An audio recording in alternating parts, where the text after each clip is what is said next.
Je pense que le gros problème, alors pas seulement de la France, hein, mais de beaucoup de sociétés, c'est la peur de perdre tout ce qu'on a acquis, alors qu'on pourrait gagner tellement d'autres choses et en regardant ce qui se passe ailleurs. Et qu'est-ce qui vous préoccupe aujourd'hui à titre personnel? L'individualisme. Justement, le fait que le repli sur soi, le repli sur notre petit précaré, la peur de perdre, et à chaque dimension, hein, la peur de perdre de chacun et donc de ne pas avoir l'esprit ouvert pour voir ce qui existe ailleurs. Ce repli sur soi est terrible. C'est pour ça que ce grand débat, en fait, moi, m'enthousiasme, parce que peut-être qu'on va pouvoir regarder notre voisin autrement, mais le voisin de chez nous, l'autre au sens très large. Vous êtes inquiète pour l'avenir? Je suis partagée. Je pense que l'homme avec un grand H s'est toujours adapté.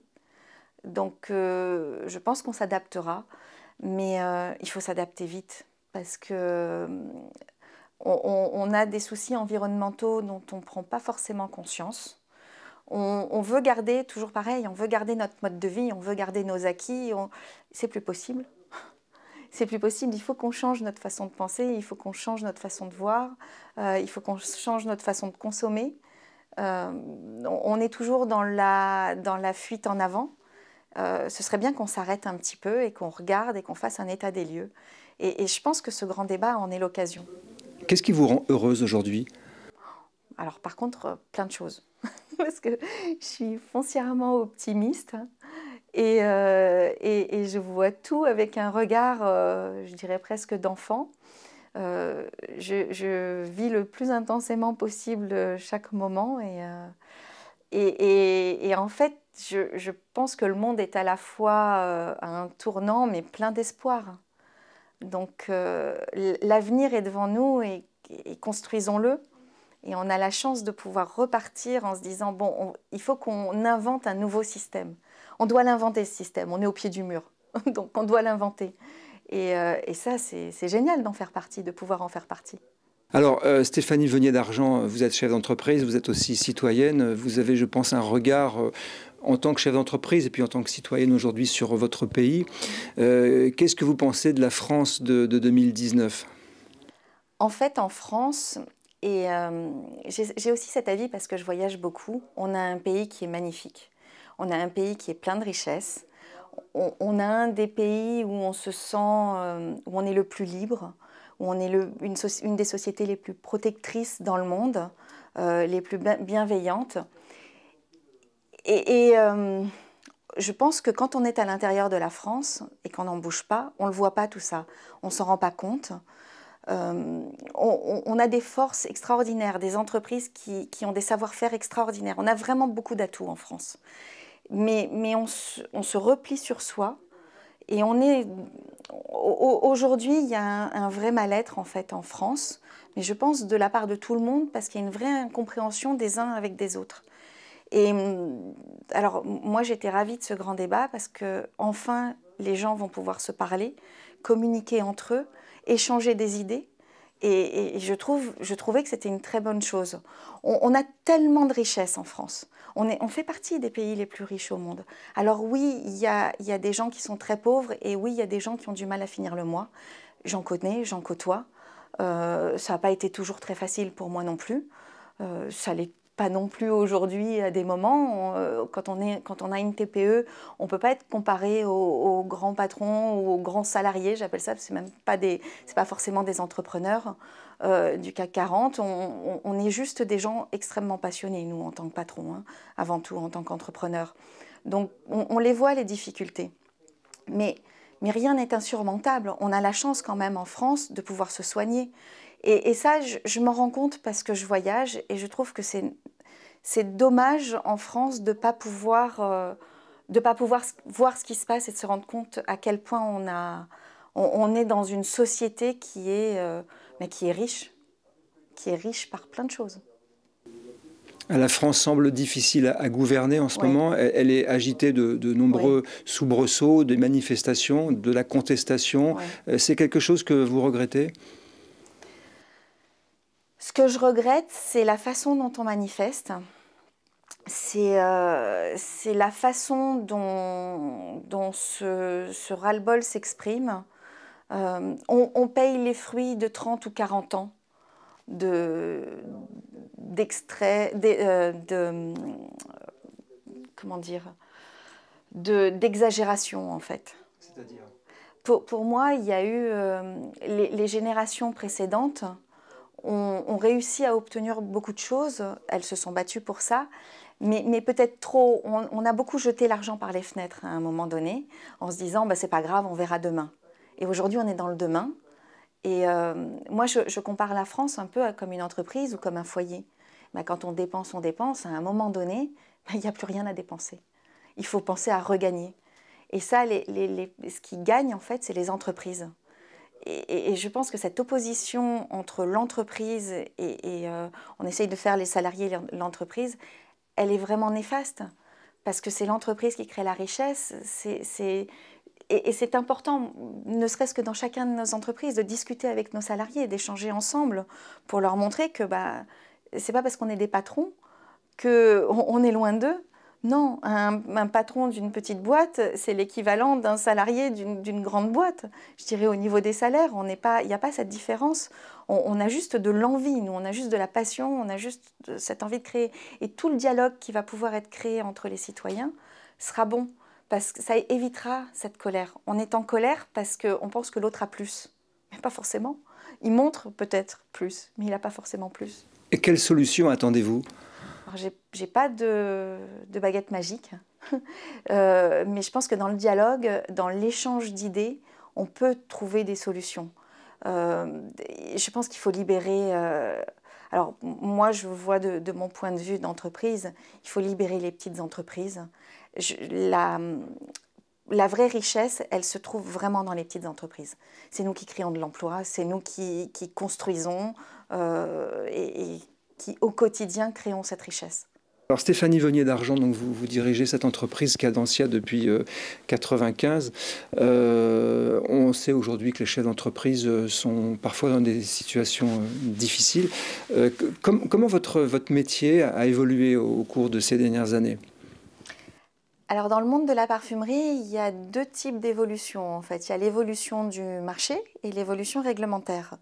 L'évolution du marché, on a eu tendance...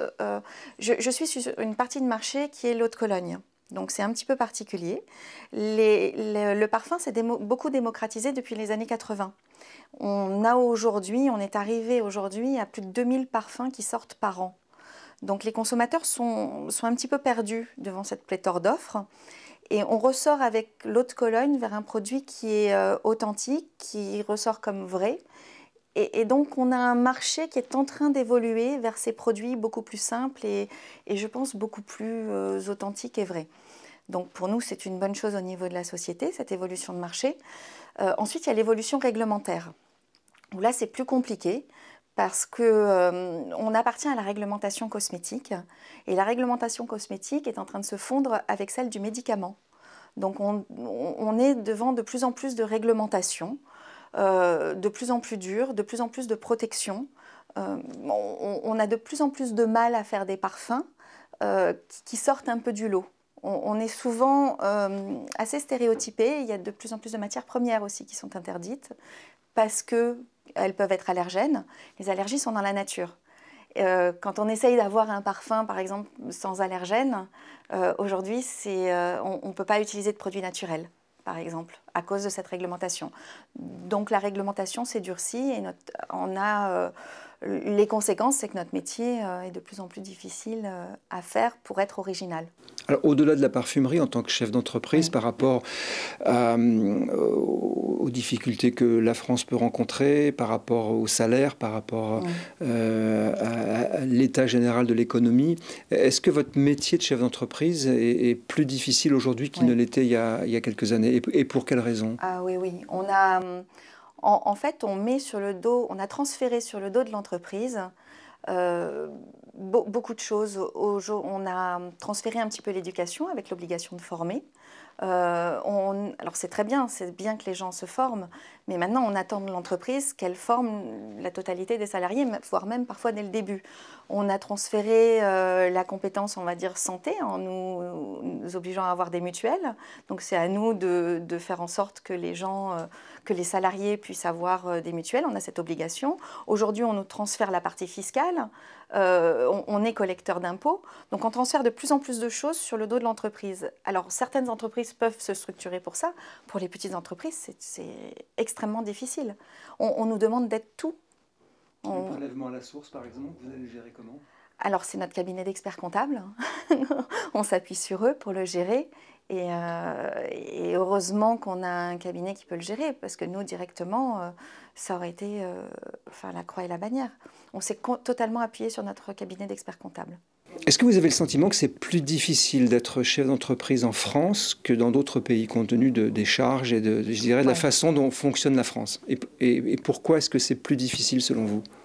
Alors, j'ai pas forcément la notion exacte de ce qu'est un chef d'entreprise ailleurs. Bon, j'en côtoie beaucoup, mais effectivement, j'ai le sentiment qu'en France, c'est difficile parce que on est responsable de tout et les salariés sont de plus en plus déresponsabilisés en fait. Et c'est le chef d'entreprise qui en est responsable. Je vous donne un exemple simple. On doit vérifier le point qu'a chacun de nos salariés en début d'année pour être sûr qu'ils ont les points nécessaires pour venir travailler quand ils ont un véhicule à prendre. Enfin, c'est une responsabilité complémentaire. On nous met beaucoup de responsabilités sur le dos en fait.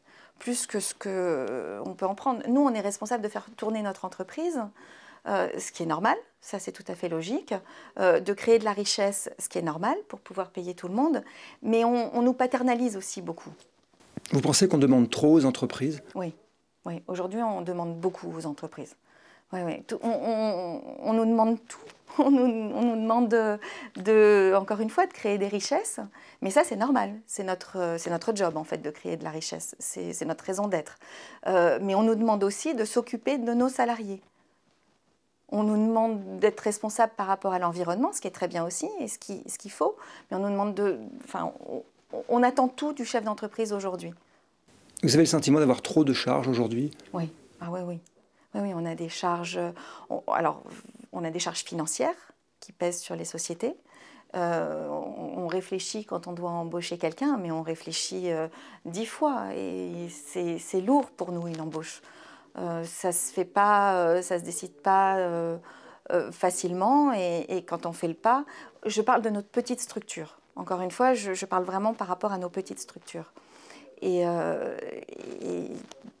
au niveau des embauches, c'est lourd, mais c'est un plaisir d'intégrer quelqu'un chez nous et c'est lourd aussi en termes de responsabilité. Vous hésitez avant d'embaucher? Oui. Oui, oui, oui. Oui, parce qu'une fois qu'on intègre quelqu'un, c'est pas facile s'il y a une baisse d'activité de se séparer de la personne. C'est pas facile humainement, mais c'est pas facile aussi légalement. On peut pas. Donc pour nous, en tant que petite entreprise, c'est une vraie décision. On ne peut pas repartir en arrière en fait. C'est très très dur et ça coûte très cher.